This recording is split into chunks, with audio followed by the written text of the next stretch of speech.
ipon, meron silang investments, at nagagawa nila ang mga bagay na gusto nilang gawin.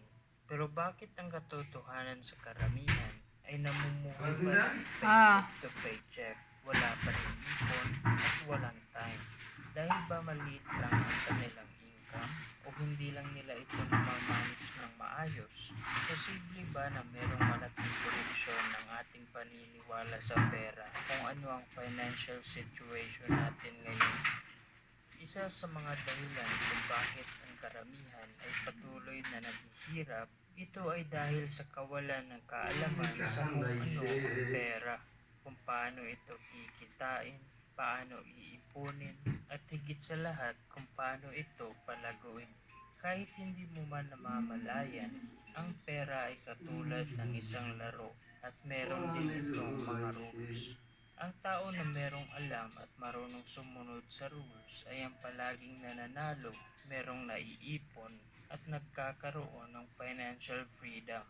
Ika nga ng sinabi ni Albert Einstein, you have to learn the rules of the game and then you have to play better than anyone else.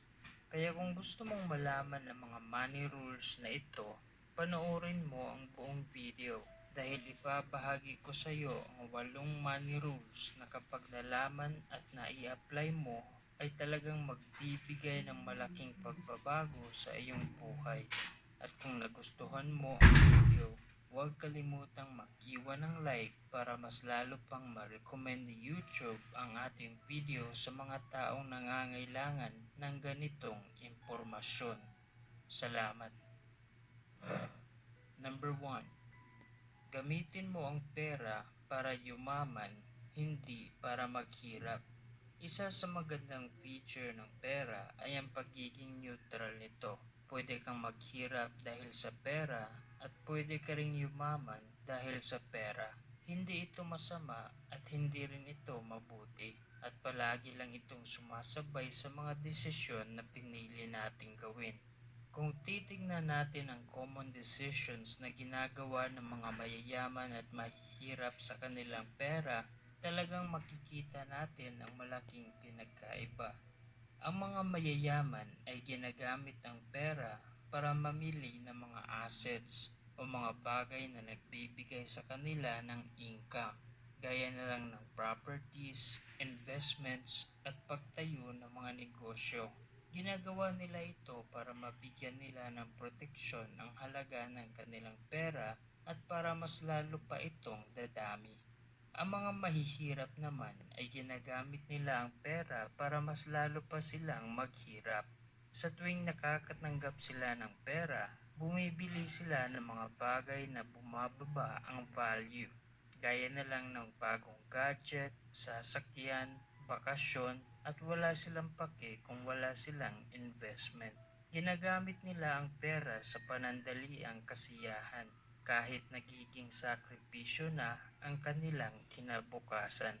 Kaya naman para maiwasan mo ang ganitong pagkakamali ay dapat gumawa ka ng tracker kung saan madalas dumadaloy ang iyong pera. Alamin mo kung ilang percentage ang madalas na napupunta sa gastos at ilang percentage ang napupunta sa iyong ipon. Tapos gawan mo ng maliit na adjustments ang iyong expenses. Bilhin mo lang kung ano ang iyong kailangan at gayahin mo ang common na ginagawa ng mga mayayaman na mag-acquire ng mga assets at ipagpatuloy mo lang hanggang sa paglipas ng panahon, income na ng iyong asset ang bibili sa mga bagay na gusto mong bilhin. Number 2. Mag-ipon para mag-invest.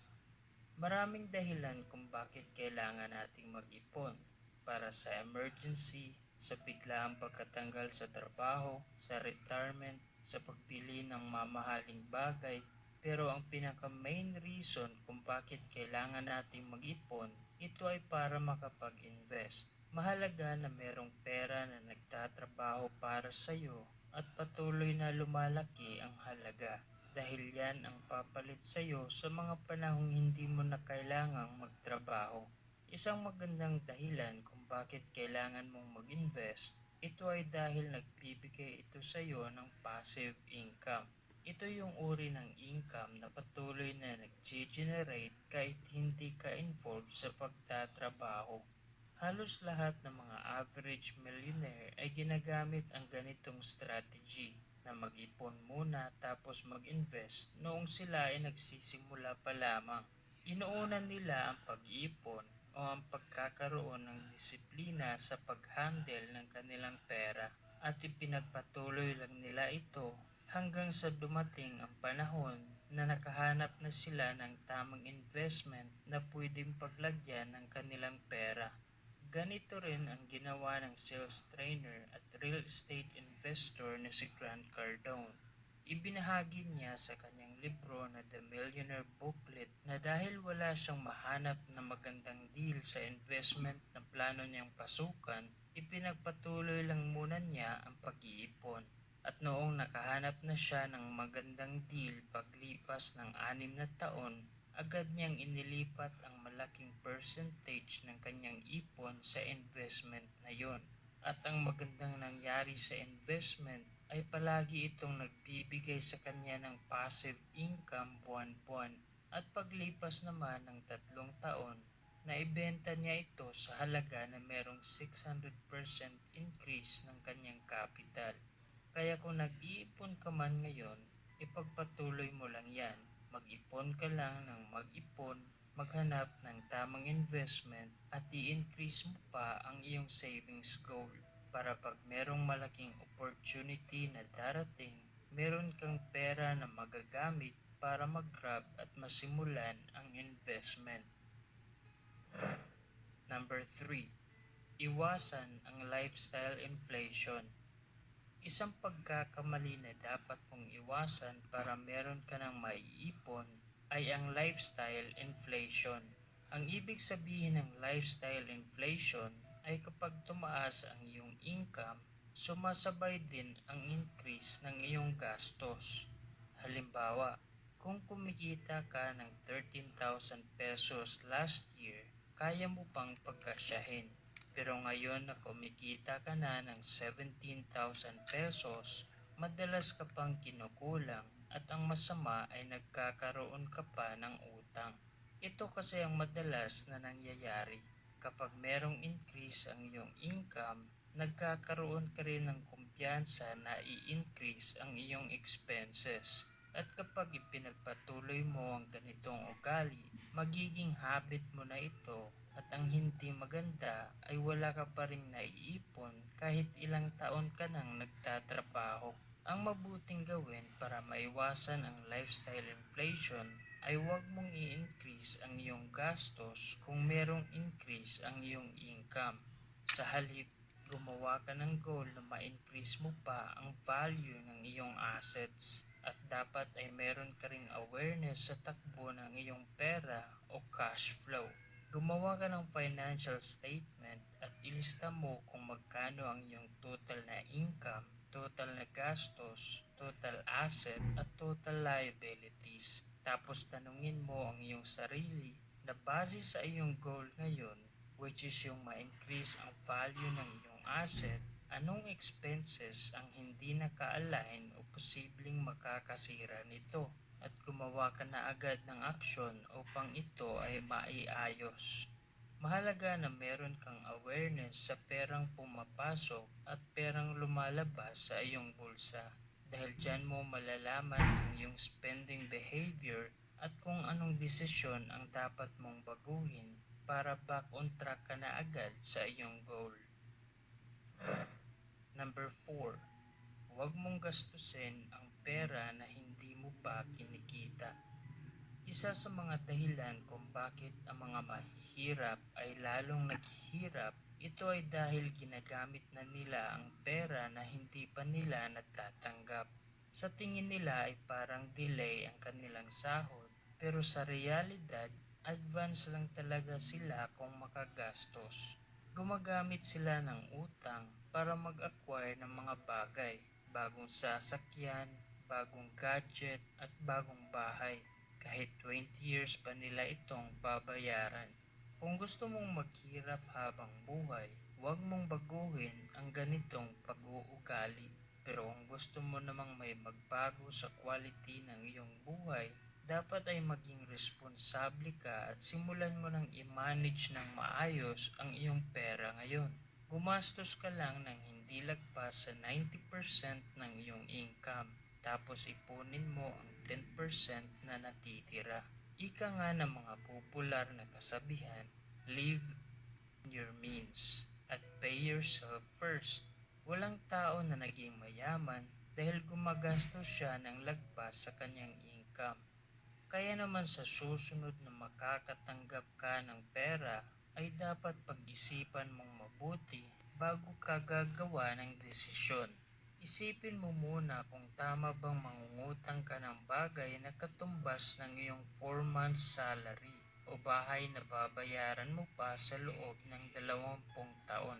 At laging tandaan na huwag mong isakripisyo ang iyong kinabukasan dahil sa iyong mga maling desisyon ngayon. Number 5. Tandaan na ang pera ay isang tool.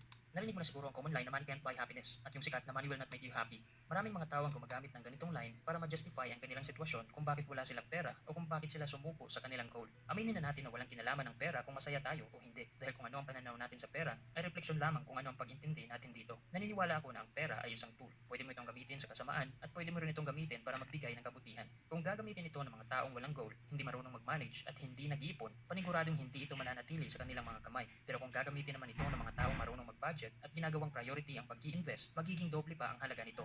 Hindi nabibili ng pera ang kaligayahan, pero kaya nitong bilhin ang mga bagay na posibleng magbibigay sa iyo ng saya. Gaya na lang ng magandang edukasyon para sa iyong mga anak, convenience, better healthcare, at iba pang mga bagay na nangangailangan ng pera. Kaya naman ay baguhin mo ang iyong pananaw at pag-intindi sa pera. Isipin mo na ito ay isang tool lamang at deserving ka na magkaroon ng iyong desired net worth.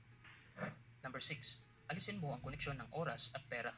Kung ayaw mong matrap sa rat race at manatiling broke, dapat ay hindi mo binibigyan ng limitasyon ang iyong income. Dapat ay meron ka ring kontrol kung paano ito palaguin kahit hindi ka nagtatrabaho ng ekstrang oras. Kapag nakabase sa oras ang halaga ng iyong income, hindi na ikaw ang may control dahil meron lang tayong 24 oras araw-araw at hindi mo kayang magtrabaho ng ganyan kahaba. Ang sikreto ng mga mayayaman kung bakit kumikita sila ng pera kahit nagpapakasyon sila ng malayo, yun ay dahil meron silang pinapatakbo na business system at sistema na ng kanilang negosyo ang nagtatrabaho at nagbibigay sa kanila ng income. Yung iba naman ay kumikita sa pamamagitan ng royalties. Gaya na lang ng mga sikat na authors na sina J.K. Rowling, Stephen King at Dan Brown na patuloy na kumikita ng pera sa kanilang mga nasulat na libro kahit ilang taon na ang nakalipas simula nang ito ay mapublish. Pwede mo ring i-apply ang ganitong pamamaraan gamit lang ang internet. Kahit hindi ka author, pwede kang magsimula ng blog at simulan mong ibahagi ang iyong mga ideya na posibleng magbibigay ng value sa karamihan.